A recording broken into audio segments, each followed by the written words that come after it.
Hello बच्चों, very good morning to all of you. कैसे हो आप लोग? होप करता हूँ आप सब स्वस्थ हो गए, अच्छे हो गए अपने अपने घरों में। हम क्या पढ़ने जा रहे हैं बेटा? हम पढ़ने जा रहे हैं पोलराइजेशन। ठीक है, पोलराइजेशन काफ़ी इंपॉर्टेंट है बेटा मेंस और नीट पॉइंट ऑफ व्यू से। ठीक है, अब हम सबसे पहले पोलराइजेशन में पढ़ेंगे अनपोलराइज लाइट। कौन सी लाइट पढ़ेंगे? Unpolarise light. ठीक है, या फिर ऑर्डिनरी लाइट। क्या होता है ये? पोलराइजेशन का मतलब क्या है? अनपोलराइज लाइट कैसी होती है, क्या होती है, हम सारी चीज़ें पढ़ेंगे। ठीक है, चलो स्टार्ट करते हैं। फिर अनपोलराइज लाइट या फिर ऑर्डिनरी लाइट क्या होती है? Light is an electromagnetic wave in which electric field and magnetic field vectors vary sinusoidally perpendicular to each other. अब बहुत ध्यान सुनना, आपको सबको पता है कि लाइट क्या है? एक इलेक्ट्रोमैग्नेटिक वेव है। ठीक है ना, और बेसिकली एक वेव नहीं, कई सारी वेव से मिलकर बनती है लाइट। ठीक है, क्यों? ध्यान सुनो। देखो, लाइट बनने का कारण क्या होता है? मैंने आपको पहले ही बताया था, ट्रांजिशंस होते हैं। लाइट कैसे बनती है? जैसे मान लो कि किसी मेटल को हमने एनर्जी दी, है ना। एनर्जी देने के बाद उसके एटम्स हैं, उसके पास एटम है, करोड़ों एटम्स हैं। ठीक है ना, करोड़ों एटम्स को क्या मिल गई? एक्साइटेशन मिल गई। एक्साइटेशन मिल गई तो जब वो डी एक्साइट करते हैं तो फोटोन रिलीज करते हैं। अब फोटोन रिलीज करते हैं तो क्या निकलता है बेटा? एक वेव निकलती है। फोटोन के फॉर्म में क्या निकलती है? एक वेव निकलती है। उस वेव की एनर्जी बता रखी है, E is equal to H nu होती है। क्या होती है? E is equal to H nu. अब देखो बेटा, करोड़ों एटम्स है ना, 10⁻23 ऑर्डर के एटम है। ठीक है, इतने सारे एटम्स हैं आपके पास, तो वेव्स भी बहुत सारी होंगी। वेव्स भी क्या होंगी? बहुत सारी होंगी। अब मैं एक पर्टिकुलर वेव के बारे में बात करता हूं। पहले एक फोटोन के कॉरस्पॉन्डिंग जो वेव है, ध्यान से सुनना। ठीक है, जैसे मान लो कि जो भी लाइट वेव है मेरी, वो इलेक्ट्रोमैग्नेटिक वेव है कि नहीं? और बेसिकली इलेक्ट्रोमैग्नेटिक वेव्स का सुपर पोजिशन है। कई सारी इलेक्ट्रोमैग्नेटिक वेव्स हैं जो हमें दिखाई देती है लाइट उसमें। ठीक है, जैसे मान लो ये है, ये इलेक्ट्रिक फील्ड वेक्टर है। मतलब लाइट के अंदर इलेक्ट्रिक फील्ड वेक्टर ऐसे ऐसे ऊपर नीचे ऑसिलेट करते हैं। क्या करते हैं? ऑसिलेट करते हैं। और किस फंक्शन से ऑसिलेट करते हैं? साइन के फंक्शन से। किस फंक्शन से? साइन के फंक्शन से। ये मीन पोजीशन, ये ऊपर गए extreme position, maximum amplitude, maximum electric field बोल सकते हो। ठीक है, फिर नीचे आए, फिर मीन पोजीशन, फिर नीचे वाले एक्सट्रीम पे, फिर ऊपर आए। ऐसे इलेक्ट्रिक फील्ड कर रहे हैं, ऑसिलेट कर रहे हैं। क्या कर रहे हैं? ऑसिलेट कर रहे हैं। और इसी में ही, इसी वेव के अंदर ही, लाइट वेव के अंदर ही, एक इलेक्ट्रोमैग्नेटिक वेव के अंदर ही मैग्नेटिक फील्ड ऐसे ऑसिलेट कर रहे हैं। देखो ऐसे परपेंडिकुलर। अगर ये इलेक्ट्रिक फील्ड का ऑसिलेशन है तो मैग्नेटिक फील्ड का ऑसिलेशन ऐसे ऐसे ऐसे ऑसिलेट कर रहे हैं। कैसे ऑसिलेट कर रहे हैं बेटा? ऐसे ऑसिलेट कर रहे हैं। सही है, इलेक्ट्रिक फील्ड कैसे ऑसिलेट कर रहे हैं? ऊपर नीचे। मैग्नेटिक फील्ड ऐसे ऑसिलेट कर रहे हैं। और ये वेव चल कहाँ रही है? ये वेव चल कहाँ रही है? ये प्रोपागेशन हो रहा है इसका आगे। प्रोपागेशन कहाँ हो रहा है इसका? आगे। किस डायरेक्शन में? आगे की डायरेक्शन में। ऐसे समझो, ऐसे समझो कि ये वेव ऐसे चल रही है, ऐसे।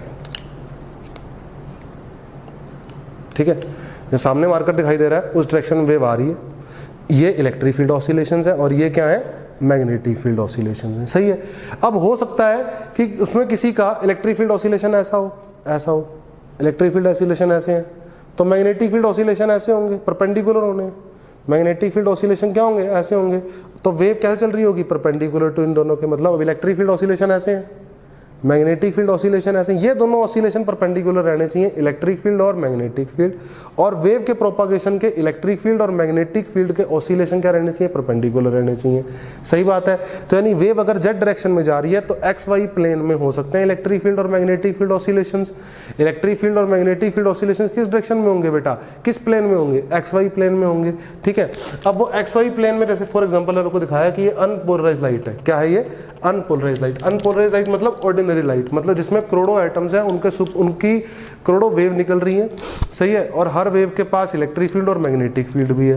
लेट अस टेक एग्जांपल, ध्यान से सुनना। एक वेव ये निकली, मान लो ये वाली, इस वेव के पास इलेक्ट्रिक फील्ड है, ये देखो ये सीधी वाली। सही है, अब इस मैग्नेटिक फील्ड क्या होगी? इसके परपेंडिकुलर वाली है। तो अगर एक एक्स है तो दूसरी क्या होगी? वाई में। दूसरी किस में होगी? वाई में। और वेव का प्रोपागेशन किस में है बेटा? वेव का प्रोपागेशन है जेड में। किस में है वेव का प्रोपागेशन? जेड में। ऐसे समझो कि ये प्लेन कैसा है? ये ऊपर वाई है, ऊपर क्या है बेटा? वाई। इधर क्या है? एक्स। इधर क्या है? एक्स। तो मान लो एक वेव ये है, एक वेव ये है, ये एक्स में चल रही है ऐसे। ठीक है, और एक वेव ये है, ये वाई में ऐसे चल रही है। ये इलेक्ट्रिक फील्ड मान लो और ये मैग्नेटिक फील्ड मान लो, और इनका जो प्रोपागेशन है वो इधर है। सही बात है, इस डायरेक्शन में, इस डायरेक्शन में, जेड डायरेक्शन है। सही है, ये एक्स हो गया और ये ऊपर क्या हो गया? वाई हो गया। ऐसे समझ में आ रहा है आपको? ठीक है, अब हो सकता है कि इलेक्ट्रिक फील्ड ऑसिलेशन ऐसा हो, ऐसा एंगल पे इलेक्ट्रिक फील्ड ऐसा हो, तो उससे कोरस्पॉन्डिंग एक मैग्नेटिक फील्ड ऐसा हो, आगे नहीं होगा बेटा? कई सारी इलेक्ट्रोमैग्नेटिक वेव है। ठीक है। तो मान लो एक इलेक्ट्रोमैग्नेटिक वेव में ये इलेक्ट्रिक है तो ये मैग्नेटिक होगा, अगर ये इलेक्ट्रिक है तो इसके परपेंडिकुलर वाला ये मैग्नेटिक होगा। समझ रहे हो, इलेक्ट्रिक मैग्नेटिक क्या होंगे, सारे आपस एक दूसरे के परपेंडिकुलर होंगे। और इलेक्ट्रिक फील्ड का ओरिएंटेशन भी कहीं भी हो सकता है इलेक्ट्रिक फील्ड, लेकिन खास बात क्या होनी चाहिए कि वेव के जो प्रोपागेशन है उसके परपेंडिकुलर प्लेन में होना चाहिए, वेव के प्रोपागेशन के परपेंडिकुलर प्लेन में होना चाहिए। इतना समझ में आया आपको? सही बात है। ये कई सारी इलेक्ट्रोमैग्नेटिक वेव का सुपरपोजिशन होता है जो हमें लाइट वेव दिखाई देती है उसमें, ठीक है, जो ऑर्डिनरी लाइट होती है, ठीक है, तो जो बल्ब से लाइट निकलती है, ठीक है। तो लाइट एक इलेक्ट्रोमैग्नेटिक वेव है जिसके अंदर इलेक्ट्रिक और मैग्नेटिक फील्ड वेक्टर वेरी करेंगे साइनसोइडली, ठीक है, आप पढ़ चुके हो। E vector equal to electromagnetic wave में E naught sine omega t minus k x, ठीक है। और परपेंडिकुलर होंगे एक दूसरे के, ई और बी परपेंडिकुलर भी होंगे एक दूसरे के, और as well as perpendicular to direction of propagation of wave. तो जिस डायरेक्शन में वेव चल रही है उसके भी परपेंडिकुलर होंगे, उसके भी क्या होंगे, परपेंडिकुलर होंगे, ठीक है। हम क्या करते हैं बेटा, हम लाइट वेक्टर को हमेशा इलेक्ट्रिक फील्ड मान के चलेंगे। क्या मान के चलेंगे? इलेक्ट्रिक फील्ड वेक्टर मान के चलेंगे। हम इलेक्ट्रिक फील्ड की फॉर्म में पढ़ेंगे लाइट वेक्टर को, लाइट वेक्टर को किस फॉर्म में पढ़ेंगे? इलेक्ट्रिक फील्ड की फॉर्म में पढ़ेंगे। क्यों? क्योंकि मैग्नेटिक फील्ड बहुत स्मॉल होती है, क्योंकि आप पढ़ चुके हो, अगर नहीं पढ़ा तो आप यहाँ देख भी सकते हो कि इलेक्ट्रिक फील्ड का जो एम्पलीट्यूड है और जो मैग्नेटिक फील्ड का एम्पलीट्यूड है, मैग्नेटिक फील्ड का एम्पलीट्यूड का स्पीड ऑफ लाइट टाइम, अब स्पीड ऑफ लाइट टाइम कितने होती है? 3 × 10 की पावर 8, 3 × 10 की पावर 8 मीटर पर सेकेंड गुना होता है इलेक्ट्रिक फील्ड वेक्टर। तो मैग्नेटिक फील्ड वेक्टर बहुत छोटा होगा, ठीक है, तो इसलिए हम उसको पढ़ेंगे ही नहीं, इसलिए हम उसको पढ़ेंगे नहीं। मैं आपको जो भी लाइट वेक्टर समझाऊंगा, आप किस फॉर्म में समझाऊंगा? इलेक्ट्रिक फील्ड की फॉर्म में समझाऊंगा। किस फॉर्म में समझाऊंगा?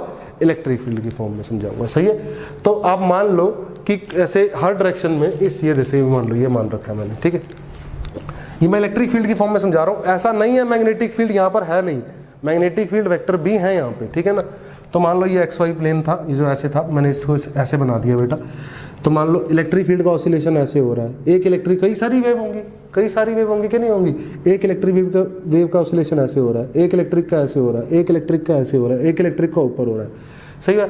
और वेव क्या चल रही है? वेव चल रही है जेड डायरेक्शन में, सामने, वेव सामने की तरफ चल रही है। ये मैंने आपको जो दिखाया है ये इलेक्ट्रिक फील्ड वेक्टर्स हैं। क्या है? Electric field vector. अब हर इलेक्ट्रिक फील्ड वेक्टर के परपेंडिकुलर एक मैग्नेटिक भी होगा, वो एक बात सच है। जैसे फॉर एग्जांपल अगर मैं इस वन की बात करूं, इस वन की बात करूं, तो इस वन के परपेंडिकुलर ये 2 होगा, ये मैग्नेटिक फील्ड बोल सकते हो आप, मतलब इसी के अलोंग मैग्नेटिक फील्ड भी आएगा। अरे बोलो सही बात है कि नहीं? अगर ये इलेक्ट्रिक फील्ड है तो इसके परपेंडिकुलर एक मैग्नेटिक फील्ड भी होगा, लेकिन वो मैग्नेटिक फील्ड बहुत छोटा होगा, मैं उसको काउंट नहीं कर रहा हूं। मैं इलेक्ट्रिक फील्ड को क्या मान के चल रहा हूँ? लाइट वेक्टर को क्या मान के चल रहा हूँ? सिर्फ इलेक्ट्रिक फील्ड वेक्टर, सिर्फ इलेक्ट्रिक फील्ड वाला वेक्टर मान के चल रहा हूँ, सही है। तो मैंने आपको बताया कि कई सारी इलेक्ट्रिक फील्ड होंगे, तो सारी की सारी आप इलेक्ट्रिक फील्ड मान सकते हो, सही है। जैसे और अच्छे से समझना तो ऐसे समझो कि मान लो ये एक इलेक्ट्रिक फील्ड ये है, ठीक है, एक इलेक्ट्रिक फील्ड ये है समझो, ठीक है। मैं मैग्नेटिक ब्लू रेड से बनाता हूँ, तो उससे कोरस्पॉन्डिंग मैग्नेटिक ये होगा कि नहीं होगा? सही है, पक्का, सही है। अच्छा, अगर इलेक्ट्रिक ये है तो इसके परपेंडिकुलर मैग्नेटिक होगा कि नहीं होगा? बिल्कुल होगा, इसके परपेंडिकुलर मैग्नेटिक होगा, सही है बेटा। अब अगर मान लो इलेक्ट्रिक ये है, सही है, इसके परपेंडिकुलर मैग्नेटिक होगा कि नहीं होगा? बिल्कुल होगा, इसके परपेंडिकुलर भी होगा मैग्नेटिक, सही है।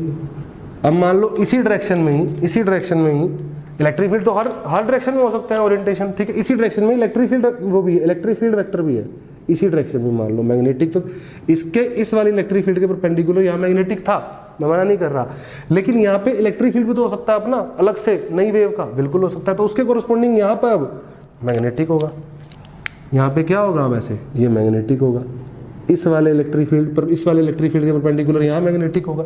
समझ रहे हो मेरी बात? तो कई सारे इलेक्ट्रिक है, कई सारे मैग्नेटिक है, इलेक्ट्रिक मैग्नेटिक दूसरे के परपेंडिकुलर है। मैग्नेटिक वाले मैं आपको नहीं दिखा रहा हूँ, मैं आपको सिर्फ कौन से दिखा रहा हूँ अब ये डायग्राम में? सिर्फ इलेक्ट्रिक वाले दिखा रहा हूँ, क्योंकि मैं लाइट को इलेक्ट्रिक फील्ड वेक्टर मान के चल रहा हूँ। मैग्नेटिक फील्ड उसमें कॉन्ट्रीब्यूशन बहुत कम है, मैग्नेटिक फील्ड का कॉन्ट्रीब्यूशन क्या है? बहुत कम है। क्यों कम है? क्योंकि मैग्नेटिक फील्ड 3 × 10 की पावर 8 टाइम्स अगर कर दूं तब जाके इलेक्ट्रिक फील्ड के बराबर बनती है, इलेक्ट्रिक फील्ड के एम्पलीट्यूड के बराबर बनती है, सही है। तो ये थी अनपोलराइज लाइट। क्या थी ये? अनपोलराइज लाइट, जिसमें इलेक्ट्रिक फील्ड ऑसिलेशंस और मैग्नेटिक फील्ड ऑसिलेशंस भी हैं, ऐसा नहीं है।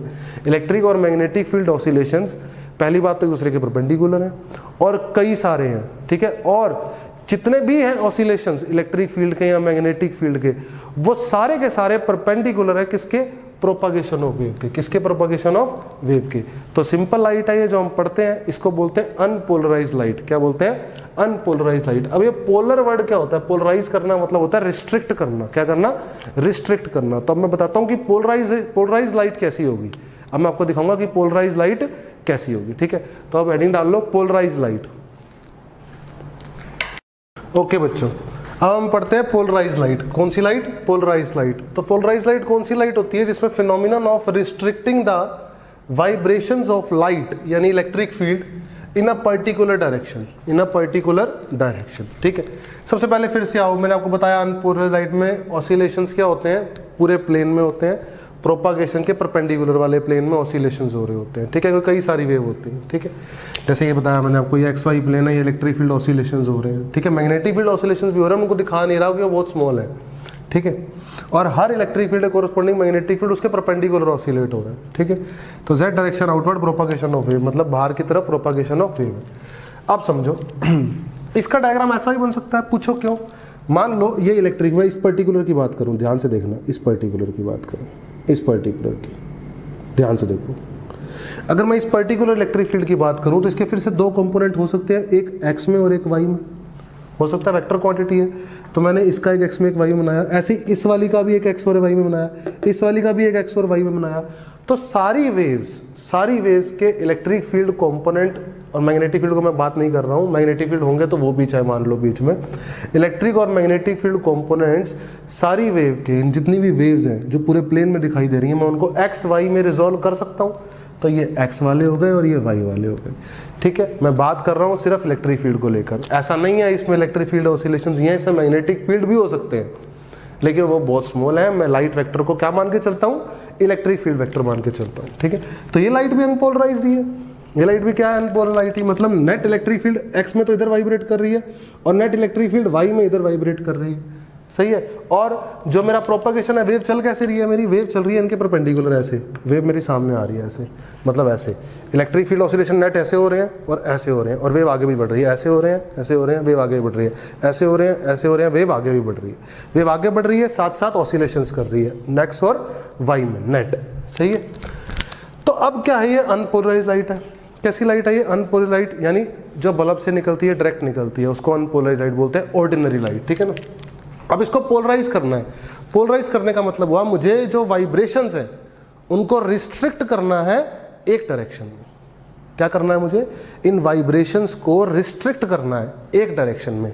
अब मेरी बात सुनो, वेव बाहर की तरफ आ रही है, मैं ब्लू मार्कर से दिखा रहा हूँ कि वेव डॉट मतलब बाहर चल रही है वेव, ये डॉट मतलब बाहर चल रही है वेव, ये डॉट मतलब वेव बाहर चल रही है। अब सुनो, या तो मैं ये करूं कि ऑसिलेशन खाली ये बच जाए, कुछ ऐसा करूं कि इलेक्ट्रिक फील्ड ऑसिलेशंस ये वाले बचे सिर्फ और वेव आगे चलती रहे, ये वाले ऑसिलेशन बने, वेव आगे चलती रहे, ये वाले ऑसिलेशन हो और वेव आगे चलती रहे। या मैं ऐसा करूं कि ये वाले ऑसिलेशन हो, खाली ये वाले हो और वेव आगे चलती रहे, ये वाले ऑसिलेशन हो, वेव आगे चलती रहे। मतलब किसी एक डायरेक्शन में वाइब्रेशंस रिस्ट्रिक्ट हो जाए। क्या हो जाए?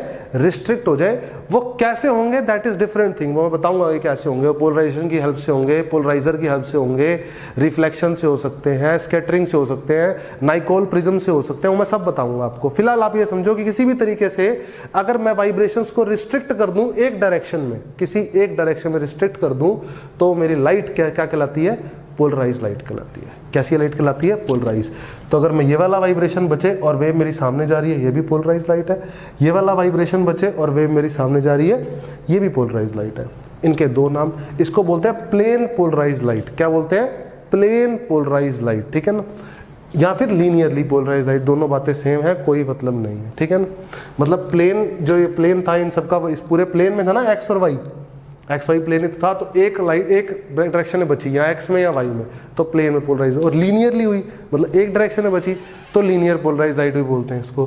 क्या बोलते हैं? लीनियर पोलराइज्ड लाइट भी बोलते हैं इसको। सही है, जब डायरेक्शन किसमें, जब वाइब्रेशंस किसमें बचते हैं? सिर्फ एक डायरेक्शन में बचते हैं, या तो एक्स में बच जाए या वाई में बच जाए। ठीक है, सही है बेटा।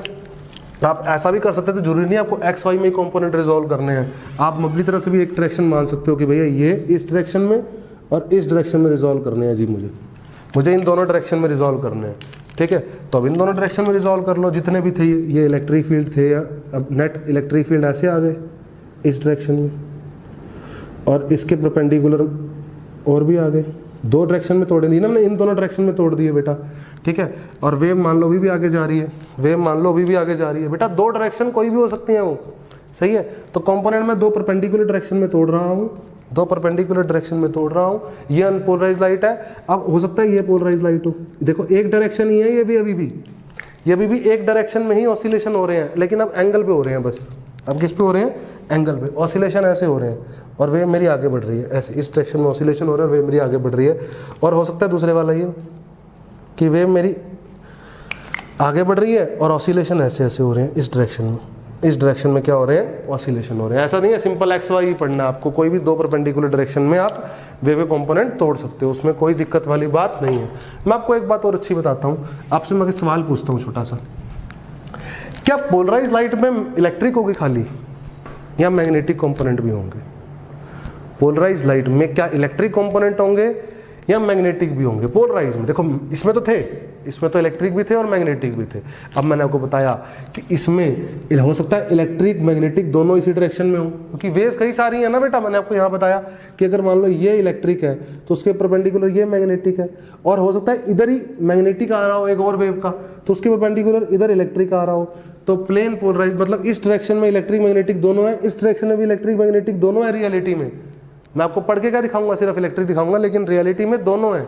तो इस डायरेक्शन में जब बचेंगे तो इलेक्ट्रिक मैग्नेटिक दोनों बचेंगे।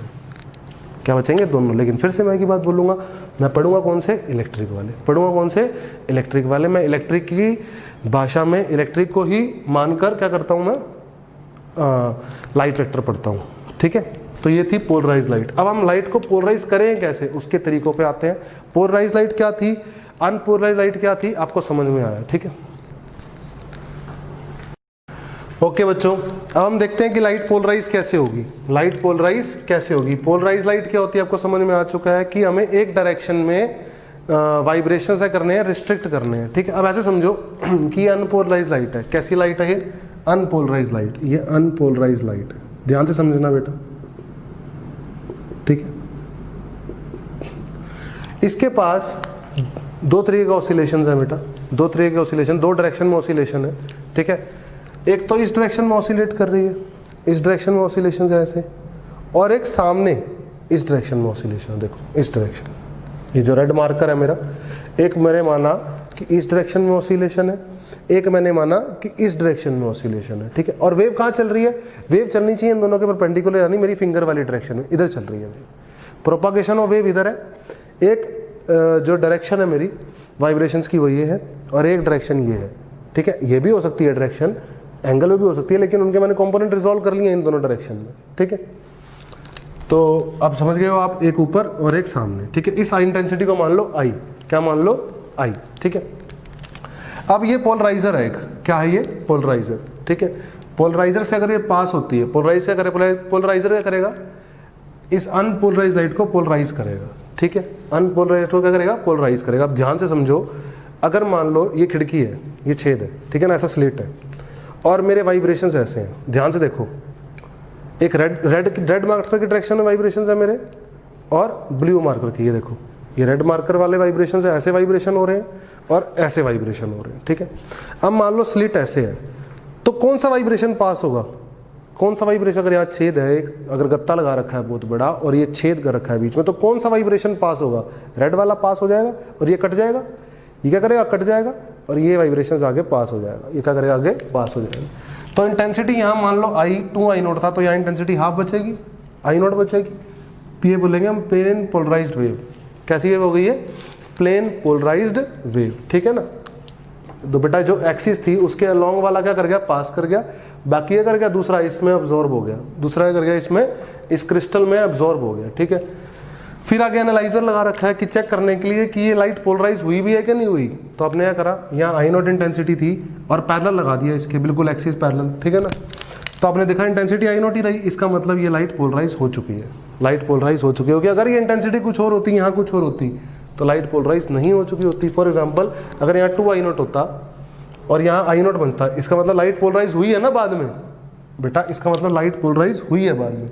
तो हमें चेक करना होता है कि लाइट कभी पोलराइज है या नहीं। तो हम क्या करते हैं बेटा, एक एनालाइजर लगाते हैं, अगर उससे पास हो जाती है और वही इंटेंसिटी रहती है, तो लाइट क्या हो चुकी है, पोलराइज हो चुकी है। ठीक है, ध्यान, वो जो एनालाइजर लगाते हैं हम, वो ऐसे लगाते हैं कि इनकी एक्सिस दोनों की क्या हो, पैरेलल हो, दोनों एक्सिस क्या हो, पैरेलल हो। ठीक है ना, फिर आगे बताऊंगा, नहीं तो पैरेलल नहीं होगी तो क्या होगा भी बताऊंगा। ठीक है, ये प्रोपागेशन इस डायरेक्शन में।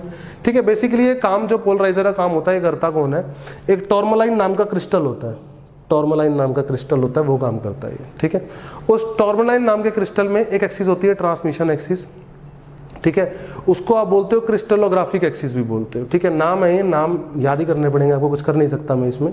ठीक है, इस एक्सिस को क्या बोलोगे आप, ट्रांसमिशन एक्सिस या फिर क्रिस्टलोग्राफिक एक्सिस। ठीक है, और ये क्रिस्टल कैसा है, क्रिस्टल का नाम क्या है, टॉर्मलाइन क्रिस्टल। कैसा नाम है, टॉर्मलाइन क्रिस्टल। ये पोलराइजर लगा दिया, फिर से अनपोलराइज लाइट है, वही मैंने बात करी, एक इस डायरेक्शन वाइब्रेशन है और एक इस डायरेक्शन वाइब्रेशन है, समझो। चलो अलग अलग मार्कर ले लेते हैं। ठीक है, एक इस डायरेक्शन वाइब्रेशन है, इस डायरेक्शन में, तो क्रिस्टलोग्राफिक एक्सिस है। क्रिस्टलोग्राफिक एक्सिस पोलराइजर की ऐसे है, तो जो क्रिस्टलोग्राफिक एक्सिस के पैरेलल आ रहा होगा, अलोंग आ रहा होगा, वो पास हो जाएगा, दूसरा एब्जॉर्ब हो जाएगा टॉर्मलाइन क्रिस्टल में। दूसरा कंपोनेंट क्या हो जाएगा, एब्जॉर्ब हो जाएगा किसमें, टॉर्मलाइन क्रिस्टल में। और जो क्रिस्टलोग्राफिक एक्सिस के पैरेलल आ रहा होगा या फिर ट्रांसमिशन एक्सिस के पैरेलल आ रहा होगा, वो पास होगा, वो क्या होगा, पास ऑन हो जाएगा, आई नोट, प्लेन पोलराइज लाइट होगी। फिर एनालाइजर लगाते हैं हम, क्या लगाते हैं, एनालाइजर लगाते हैं। ठीक है, अब कई बार क्या करते हैं, इस एनालाइजर की एक्सिस को रोटेट कराते हैं, एनालाइजर की एक्सिस को क्या कराते हैं, रोटेट कराते हैं। ठीक है, एक और एनालाइजर सामने लगा दिया मान लो, और उसकी एक्सिस को क्या कराया, रोटेट कराया। अब वो रोटेट किस ढंग से करा रहा है, मैं आपको सब समझाता हूँ, ध्यान से देखो। ठीक है, पहली बात तो उसके लिए, ठीक है बेटा, अब हमने क्या किया, जो क्रिस्टलोग्राफिक एक्सिस है हमारी, उसको क्या करा, रोटेट करा दिया। क्या करा दिया, रोटेट करा दिया। रोटेट कराने पे इंटेंसिटी क्या क्या हुआ, इंटेंसिटी चेंज हो गई। मेरी जो पोलराइज लाइट थी, पोलराइज लाइट की इंटेंसिटी क्या हो गई, चेंज हो गई क्रिस्टलोग्राफिक एक्सिस को रोटेट कराने पे। अब रोटेट कैसे कराया क्रिस्टलोग्राफिक एक्सिस को, ये ध्यान देखने वाली बात है। देखो ध्यान से सुनो मेरी बात, ये हमारी पहले वेव आ रही थी। ठीक है, अनपोलराइज लाइट आ रही थी, आया समझो, ये मेरी अनपोलराइज लाइट आ रही है। ये क्या आ रही है बेटा, मेरी अनपोलराइज लाइट आ रही है। ठीक है, अनपोलराइज लाइट आ रही है, और ये पहला मेरा ये वाला ट्रांसमिशन एक्सिस, क्रिस्टलोग्राफिक एक्सिस पहली है। ठीक है, आ रही है, तो कौन सी पास हो जाएगी, कौन से वाइब्रेशन पास होंगे, आपको सबको पता है, रेड वाले पास होंगे और ये ब्लू वाले क्या हो जाएंगे, एब्जॉर्ब हो जाएंगे किसमें, इस क्रिस्टल में। सही है, ये पास हो गए, ये पास हो गए, सही है, पास हो गए। अब मैंने लगाया ये पहला एनालाइजर, मान लो पहला एनालाइजर लगाया, ये एनालाइजर लगा दिया। ठीक है, अब ये लाइट पोलराइज हो चुकी है, ध्यान से देखना, ये लाइट पोलराइज हो चुकी है, ये पहले एनालाइजर से निकली, ये पहले एनालाइजर से निकली, कोई फर्क नहीं आया इंटेंसिटी में, पूरी पास हो गई। सही बात है। अब अगला एनालाइजर जो मैंने लगाना है, उसको मैंने रोटेट किया है। क्या किया है, उसको मैंने रोटेट, और कैसे रोटेट किया है, देखो इधर देखो, उसको ऐसे रोटेट किया है मैंने, ध्यान से देखेंगे सही बच्चे। ये रोटेट की दिक्कत आती है बच्चों को कि रोटेट कैसे किया है, इसको ध्यान से देखेंगे। इसीलिए ये ऐसे रोटेट किया, इस डायरेक्शन, ऐसे इस डायरेक्शन में क्या किया गया, इसको रोटेट किया गया। क्या किया गया बेटा, रोटेट किया गया। ठीक है, तो ट्रांसमिशन एक्सिस में दोनों के बीच में, दोनों की जो ट्रांसमिशन एक्सिस है उनके बीच में एंगल कितना है, थीटा है। कितना है, थीटा। आप देखो कैसे, देखो ये ट्रांसमिशन एक्सिस पहली है, ये ट्रांसमिशन एक्सिस दूसरी है, लेकिन दूसरी ट्रांसमिशन एक्सिस को ऐसे रखा गया, ऐसे रखा गया। ठीक है, अब हो क्या रहा है बेटा, अब ये पहली ट्रांसमिशन एक्सिस है, इससे इसी साइज का एम्पलीट्यूड आ रहा था कि नहीं आ रहा था, बोलो आ रहा था। अब इस एम्पलीट्यूड के दो कंपोनेंट रिजोल्व किए गए, एक किया गया ये ए कोस थीटा और एक इसके परपेंडिकुलर ए साइन थीटा। देखो ध्यान से, ये हमारी पहली ट्रांसमिशन एक्सिस है। ठीक है, ये ट्रांसमिशन एक्सिस पहली है, ये ट्रांसमिशन एक्सिस न्यू है। ठीक है, T2 बोल दो।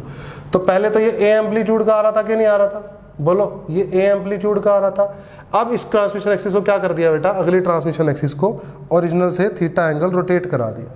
थीटा एंगल क्या करा दिया, रोटेट करा दिया। T2 एक्सिस है जो, ये वर्टिकल से, ऐसे समझो, ये वर्टिकल, पहले वर्टिकल था कि नहीं था, ये वर्टिकल से कितना रोटेट करा दिया है, थीटा एंगल, इस डायरेक्शन में। सही है, कितना एंगल रोटेट करा दिया बेटा, थीटा एंगल।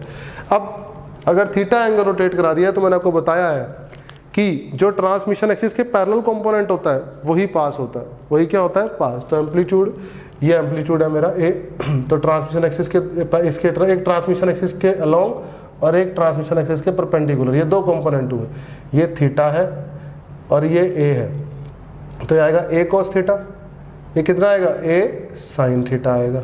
सही बात है बेटा। तो ट्रांसमिशन एक्सिस है ये T2, तो कौन सा पास होगा, ए कोस थीटा वाला आगे पास होगा। कि कौन सा पास होगा, ए कोस थीटा वाला कंपोनेंट आगे पास होगा। सही है, कोई दिक्कत नहीं। तो लॉ ऑफ मेलस यही बताता है कि when completely plane polarised light is incident on analyser then intensity of transmitted light I is directly proportional to square of cosine of angle between transmission axis of analyzer and polarizer, या फिर analyzer 1 and analyzer 2 भी बोल सकते हो, analyzer 1 and analyzer 2 भी बोल सकते हो, मतलब रोटेटेड पोजीशन ऑफ एनालाइजर। ठीक है, अब इसको प्रूव कर लेते हैं कैसे आएगा ये। ठीक है, तो एक काम करते हैं, पहले जो इंटेंसिटी थी वो थी I नॉट, तो पहले एम्पलीट्यूड क्या था, A। सही है, तो आपको पता है इंटेंसिटी क्या होती है, इंटेंसिटी, एक काम करो, इंटेंसिटी होती है आपको k टाइम्स एम्पलीट्यूड का स्क्वायर। सही है, तो ये आएगा I1 bye I2 upon amplitude 1 का स्क्वायर अपॉन एम्पलीट्यूड 2 का स्क्वायर, ऐसे ही तो आएगा। तो पहले इंटेंसिटी थी मान लो I नॉट, अब इंटेंसिटी हो गई मान लो I। पहले एम्पलीट्यूड कितना था, A, अब एम्पलीट्यूड कितना है, A cos थीटा का स्क्वायर, तो यानी A square cos square theta. A square से ए स्क्वायर कट गया, तो आई की वैल्यू कितनी आ गई बेटे, आई की वैल्यू आ गई I naught cos square theta.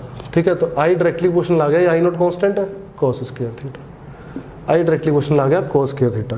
ये होता है लॉ ऑफ मेलस। क्या होता है ये, लॉ ऑफ मेलस। ठीक है, कोई दिक्कत वाली बात नहीं है। ठीक है, अब एक काम और करते हैं, कुछ किताबें ऐसे बोलती हैं कि जब अनपोलराइज लाइट पोलराइज होती है तो इंटेंसिटी क्या हो जाती है, हाफ हो जाती है। वो इसलिए हाफ हो जाती है क्योंकि कॉस स्क्वायर का एवरेज वैल्यू, कॉस स्क्वायर का एवरेज वैल्यू क्या होता है, हाफ।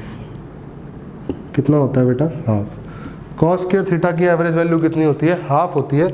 जब इस अनपोलराइज लाइट को क्या किया जाएगा, पोलराइज किया जाएगा, तो कॉस स्क्वायर थीटा का एवरेज वैल्यू लिया जाएगा और वो कितना होता है, हाफ।